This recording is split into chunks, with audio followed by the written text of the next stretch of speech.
périmètre et aire. Bonjour, dans cette capsule vidéo, on regarde les concepts de périmètre et d'aire, et puis on va essayer de déterminer c'est quoi l'aire d'un triangle et l'aire de différents quadrilatères. On débute avec le périmètre. Ça, c'est une notion avec laquelle vous êtes déjà familier. Le périmètre, c'est la mesure du contour d'une figure plane. Donc, par exemple, ici, j'ai un rectangle et de côté 4 et 5 cm et je veux trouver le tour. Donc, le tour, c'est ça ici qui est représenté en rouge. Donc, comment qu'on calcule le tour? On peut y aller un côté à la fois, puis dire, j'ai deux côtés qui ont 4 cm, j'en ai deux qui ont 5 cm, je les additionne et ça me donne une réponse en centimètres. Bon, en fait, ça va donner 18 cm. Ou je peux me servir du fait que justement ces deux côtés-là sont isométriques, donc il y a la même mesure, et ces deux-là ici sont isométriques, ils ont la même mesure, pour dire que le périmètre, c'est 2 fois un des côtés plus 2 fois l'autre côté. Encore, ça donne la même réponse. Donc, de façon générale, pour un rectangle, je pourrais simplement marquer le périmètre est égal à 2 fois la mesure d'un côté qui mesurerait A, par exemple, plus 2 fois la mesure d'un côté qui mesurerait B. Donc, c'est quoi A et B? Ça dépend de la situation. On met le nombre qui va à la bonne place. Donc, ça, c'était pour un rectangle. Maintenant, on va regarder le périmètre des polygones réguliers. Donc, les polygones réguliers, je vous rappelle, c'est des polygones qui ont tous des côtés qui sont isométriques. Okay? Donc, le plus petit polygone régulier, c'est le triangle équilatéral. Donc, il a un côté C et tous les côtés mesurent C. Les angles aussi sont isométriques. Donc, comment on calcule le périmètre? Il faut additionner les trois côtés. Donc, c'est C plus C plus C ou 3 fois C, la grandeur de C. Donc, si ça mesurait 3 cm, la réponse, ça serait 3 fois 3 cm, ça ferait 9 cm. Pour le carré, maintenant, là, j'ai 4 côtés. Donc, s'il y a un côté qui mesure C, le périmètre, ça va être C plus C plus C plus C. Ça va faire 4 fois C. Et puis, on peut continuer comme ça. Donc, pour un pentagone, ce serait quoi? Je pense que j'entends déjà les réponses. Et c'est parce que vous êtes trop fort. Le périmètre, ce serait 5 fois C. C plus C plus C plus C plus C, donc 5 fois C. Et puis, s'il y avait un nombre quelconque, un nombre qu'on pourrait dire, on appelle n côtés. Donc, le n, ça peut prendre la valeur 10, ça peut prendre la valeur 20. Ça dépend le nombre de côtés à mon polygone régulier. Le périmètre serait donné par cette formule-là. Ça veut dire n fois c. Là, ici, on a essayé les cas n égale à 3, n égale à 4, n égale à 5, mais on pourrait essayer pour n'importe quel côté. Les seules difficultés pour le périmètre vont intervenir dans les unités de mesure, mais ça fera l'objet d'une autre vidéo. Donc, on passe maintenant à l'aire. Donc, moi, je commence avec un rectangle. Je crois que c'est un des plus simples. Donc, ici, j'ai un rectangle qui mesure 3 cm de côté. Là, ce n'est pas nécessairement des centimètres, mais disons qu'il y a 3 fois une certaine unité ici de mesure, par 4 unités de mesure ici. Puis, l'aire, ça se trouve à être combien de fois je peux rentrer des petits carrés qui ont une unité par une unité, qui sont construits d'une unité par une unité. Donc, visiblement, ici, si je peux les compter un par un, ça va donner 12. Oui, 12. Mais je pourrais y aller plus vite puis dire, là, ici, j'ai 3 rangées de 4. J'ai une rangée, 2 rangées, 3 rangées, et ils ont 4. 1, 2, 3, 4. Il y a 4 carrés dans chaque. Donc, finalement, ce que j'ai fait, c'est que j'ai multiplié 3 par 4. Donc, ça donne 12. Donc, l'aire, c'est quoi? C'est 3 unités fois 4 unités. Ça fait 12 unités. Et là, il faut mettre un petit exposant 2 parce que les unités sont aussi au carré. C'est comme ça qu'on représente des surfaces, c'est avec des unités au carré. Donc, si je voulais faire mettre ça sous forme un peu plus mathématique, ben, je dirais que l'aire d'un rectangle de dimension A, ça pourrait être mon 3 par exemple, et de dimension B, ça pourrait être mon 4, le B, ben l'aire c'est A fois B. Donc si le rectangle, au lieu de mesurer 3 par 4, il mesurait 5 par 10, ben l'aire, ce serait 5 fois 10, ça donnerait 50 unités au carré. Si c'est en centimètres, c'est des centimètres carrés. Si c'est en mètres, ben ça va donner des mètres carrés, etc. OK? Dans le cas d'un carré, donc le carré, c'est un cas particulier de rectangle où, au lieu d'avoir 3 ici, puis 4 ici, ben j'aurais juste 3. Hein? Donc j'ai autant dans une direction que dans l'autre. Donc à ce moment-là, autrement dit, j'ai mon A qui est égal à mon B. À ce moment-là, je lui donne la valeur C pour côté, hein, c'est la grandeur d'un côté. Ben, l'aire, à ce moment-là, c'est le côté au carré, comme ça. Et encore une fois, s'il y a des unités, ils vont intervenir avec un petit 2 en haut pour dire que c'est au carré. On peut maintenant passer à l'aire d'un triangle. Je vais commencer par le plus facile, c'est un triangle rectangle. Pourquoi je commence par le triangle rectangle? Ben parce que justement, je peux l'inscrire à l'intérieur d'un rectangle. Et puis, quand je vois cette figure-là, okay, j'ai toujours maintenant une hauteur et une base. Vous vous rappelez, c'est quoi une hauteur? La hauteur, c'est le segment de droite qui relie un sommet au côté opposé, mais de manière perpendiculaire. Donc, il doit être perpendiculaire. Donc, ça, c'est une hauteur. Et le côté opposé, c'est la base. La grandeur du côté opposé, c'est la base. Donc là, si vous remarquez, j'ai un rectangle ici dont l'aire, c'est la hauteur fois la base. Eh bien, si vous regardez comme il faut, le triangle ici représente exactement la moitié de ce rectangle-là. Hein, le triangle représente la moitié du rectangle. Donc, la formule que j'obtiens à ce moment-là, c'est l'aire de mon triangle, c'est la base fois la hauteur que je divise par 2. C'est aussi simple que ça. Et puis, si je l'écris en mathématiques, avec une formule plus mathématique, ben, je vais remplacer base, le mot base, par la lettre B, puis le mot hauteur par la lettre H, puis j'aurai que l'aire, c'est la base fois la hauteur, donc B fois H, divisé par 2. Donc, je peux maintenant regarder ce qui se passe avec un autre triangle qui ne serait pas un triangle rectangle. Donc, j'en ai un ici, okay? Mais c'est un triangle où j'ai uniquement des angles aigus, là. Il n'y a pas d'angle obtus. Qu'est-ce qui arrive à ce moment-là? Ben, j'ai toujours une base, okay? Donc la base est ici. Là, maintenant, la hauteur, ben, elle n'est pas sur le côté, comme je l'avais ici pour le triangle rectangle, mais elle se trouve à être à l'intérieur de mon triangle. Hein? Ça, c'est la hauteur, je vous rappelle, encore une fois, c'est le segment droit qui relie un sommet au côté opposé et qui est perpendiculaire à ce même côté. Donc, c'est vraiment ma hauteur. Mais ce qui est intéressant, c'est que cette partie-là, cette hauteur-là, elle sépare mon grand triangle en deux plus petits triangles. Donc, il y en a un plus petit triangle ici, okay? Puis j'en ai un plus grand ici. Donc, j'ai séparé mon grand triangle en deux triangles. Ben, ce qui est intéressant aussi, c'est que le petit triangle ici, ça se trouve être la moitié du rectangle qui est là.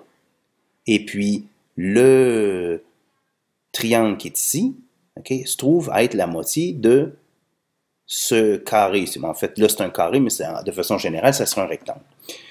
Donc, autrement dit, l'aire de mon triangle, c'est la moitié de l'aire de mon rectangle. Encore une fois. Donc, la même formule s'applique également pour ce triangle-là. Okay? J'ai la même formule.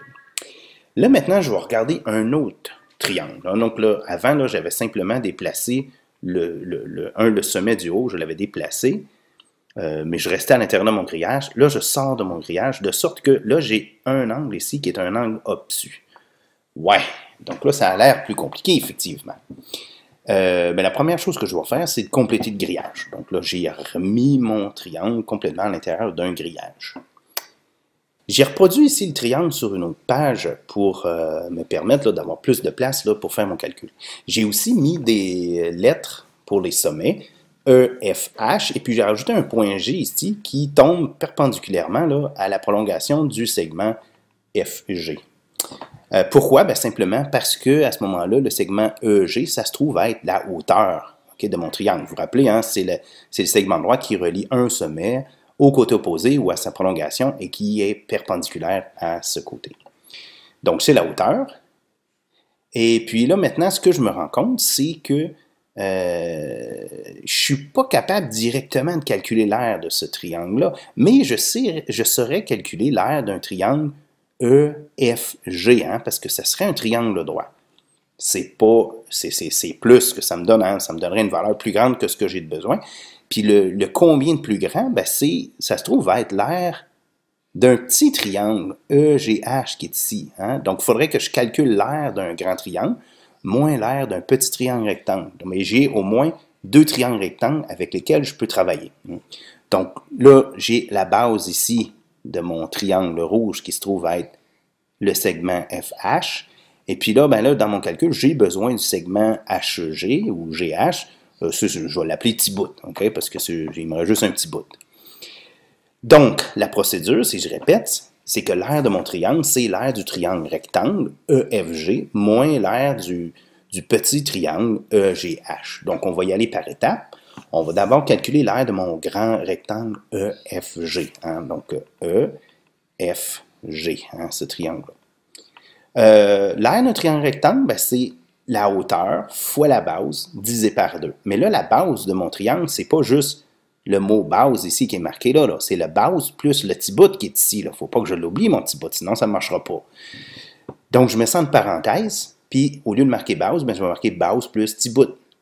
Donc, je fais ça fois la hauteur divisé par 2. Et puis là, ben là je peux développer ça, puis ça va me donner la base fois la hauteur. Hein. Je fais lui fois le premier, puis ensuite lui fois le deuxième, ça me donne l'autre terme, le petit bout fois la hauteur divisé par 2. Donc ça, c'est l'aire de mon grand triangle rectangle EFG.